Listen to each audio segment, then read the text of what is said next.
Hai, nama saya Claudia Putri Karayang, kelas A1 Hukum semester 4, Universitas Pembangunan Indonesia, Manado.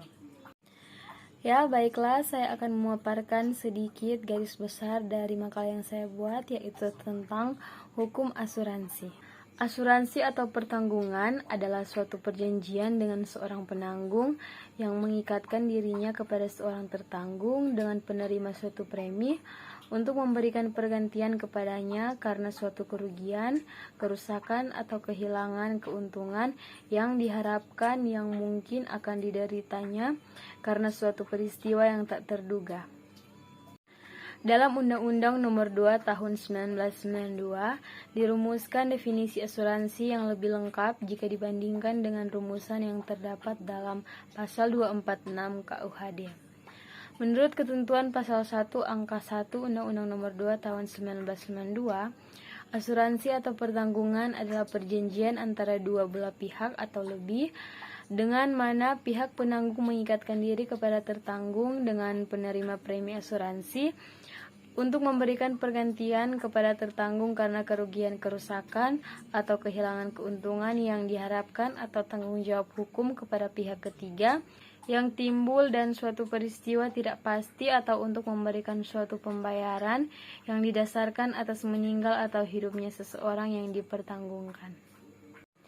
Ketentuan Pasal 1 Angka 1 Undang-Undang Nomor 2 Tahun 1992 ini mencangkup dua jenis asuransi, yaitu yang pertama asuransi kerugian untuk memberikan penggantian kepada tertanggung karena kerugian, kerusakan, atau kehilangan keuntungan yang diharapkan atau tanggung jawab hukum kepada pihak ketiga yang mungkin akan diderita oleh tertanggung. Yang kedua ada asuransi jumlah yang meliputi asuransi jiwa dan asuransi sosial dan dapat diketahui dari rumusan untuk memberikan suatu pembayaran yang didasarkan atas meninggalnya atau hidupnya seseorang yang dipertanggungkan. Adapun prinsip asuransi yang klasik adalah sebagai berikut. Yang pertama, prinsip insurable interest. Prinsip ini adalah suatu hal yang sangat penting dalam perjanjian asuransi, artinya hak untuk mengasuransikan. Jadi secara yuridis diakui hubungannya dengan benda yang dipertanggungkan. Dan bila ternyata yang mengasuransikan tersebut bukan pemilik yang sah, meskipun sebagai tertanggung ia berhak memperoleh ganti rugi dari penanggung. Yang kedua ada prinsip old man's good faith. Pasal 133 ayat 3 Kitab Undang-Undang Hukum Perdata menetapkan bahwa perjanjian harus dilaksanakan dengan itikat baik. Jadi kedua belah pihak tidak dibenarkan menyembunyikan sesuatu yang dapat mendatangkan kerugian pihak lain, atau tegasnya tidak ada unsur penipuan. Prinsip ini terutama ada tertanggung yang akan memberikan data-data yang benar dan akan bertindak sebagaimana biasanya. Pasal 251 KUHD menetapkan bahwa pemberian keterangan yang bagaimanapun kalau itu keliru dan tidak benar mengakibatkan batalnya pertanggungan.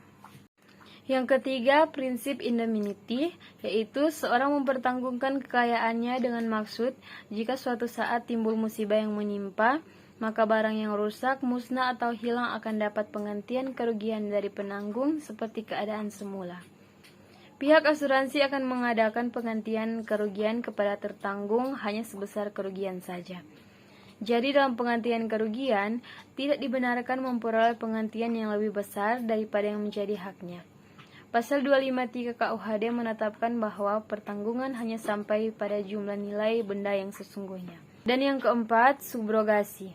Menurut Pasal 264 KUHD, seorang penanggung yang telah membayar ganti rugi atas suatu benda yang telah dipertanggungkan, mengganti tertanggung dalam segala hal yang diperolehnya terhadap pihak ketiga yang telah menimbulkan kerugian tersebut, dan tertanggung itu bertanggung jawab atas semua perbuatan yang dapat merugikan hak-hak penanggung terhadap pihak ketiga itu.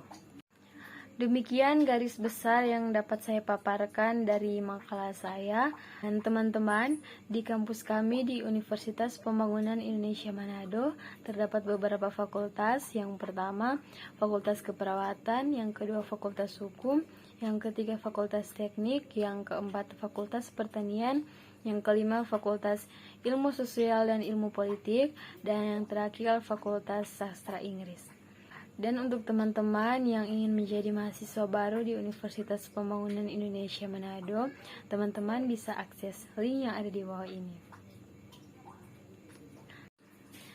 Ya, sekian video dari saya, semoga bisa bermanfaat.